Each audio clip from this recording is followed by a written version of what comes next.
5वें अध्याय में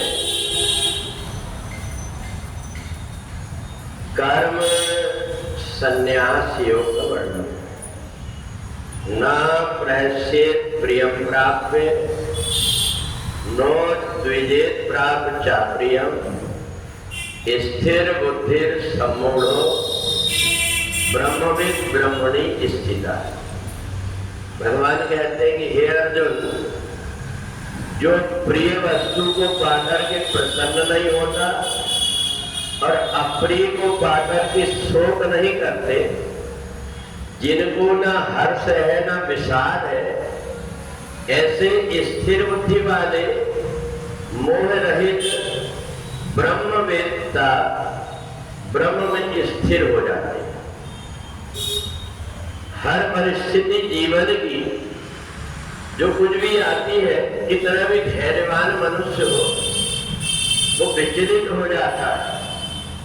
परंतु जिस व्यक्ति ने अपनी आत्मा से अपना संबंध जोड़ दिया, उसको जीवन में अगर कोई उसकी बड़ाई करता है तो भी उसको ज्यादा प्रसन्नता नहीं होती, अगर उसकी कोई बुराई करता है तो भी उसको दुख नहीं होता। उसको पता है कि व्यक्तियों का आज मत पूछे, कल और कुछ रहेगा। जो आज सम्मान कर रहा है, कल अपमान भी कर सकता है। तो इसलिए ना जिसको सम्मान चाहिए ना अपमान चाहिए, ऐसा व्यक्ति स्थिर बुद्धि वाला होता है। और एक स्थिर बुद्धि वाला वो व्यक्ति होता है जो अपना आत्मा का संबंध परमात्मा से जोड़ देता है।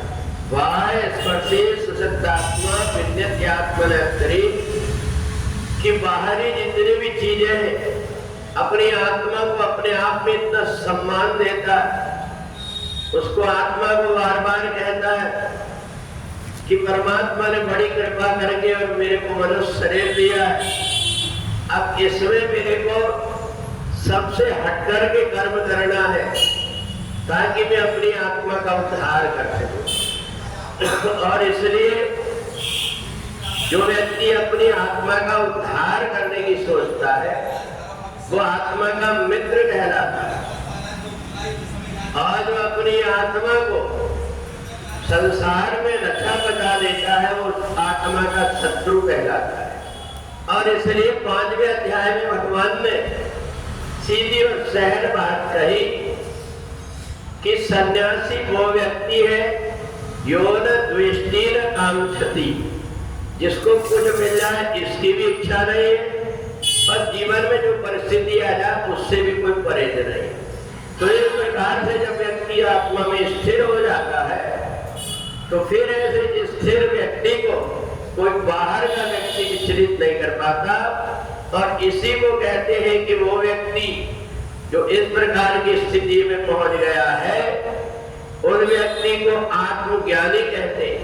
प्रजात यदा कामान सर्वान प्राप्तमनुगतान आत्मन्येवात्मना तुष्टा स्थित प्रज्ञस्तदोच्यते। ऐसा व्यक्ति स्थिर हो जाता है, उसको संसार की कोई वस्तु विचलित नहीं कर पाती। तो इसलिए वास्तव में सन्यासी वही कहलाता है जो व्यक्ति संसार की परिस्थितियों से विचलित न होकर के परमात्मा की भक्ति में लगा रहता है।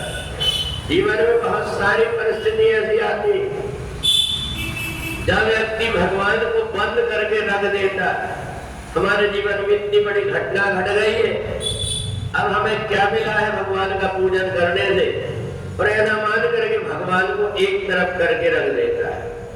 बाद में जब उसको धीरे धीरे ज्ञान होता, फिर लगता है ये तो सब प्रकृति है, अगर दिन है तो रात भी होगी, आज सुख है तो फिर दुख भी होगा, ये तो प्रकृति का चक्र है। वो फिर से उसी काम में लग जाता है, परंतु तुरंत के लिए बुद्धि उसको विचलित कर देती है।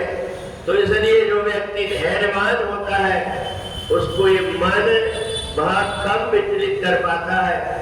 तो इसलिए भगवान ने कहा कि सबसे पहले अपने मन को स्थिर कर दो परमात्मा में। बाहर की जो परिस्थिति आएगी इसका तुम्हारे ऊपर कोई असर नहीं होगा, ऐसे स्थिर हो जाने वाला व्यक्ति ही सन्यासी कहलाता है और ऐसा व्यक्ति ब्रह्मवेत्ता कहलाता है।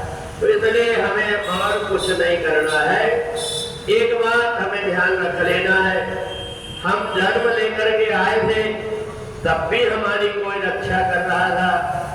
अब यहाँ संसार में है तो भी वो हमारे ऊपर निगाह रखा हुआ है और यहाँ से शरीर छोड़ करके जाएंगे तो कहाँ जाना है उसने सब सोच करके रखा है।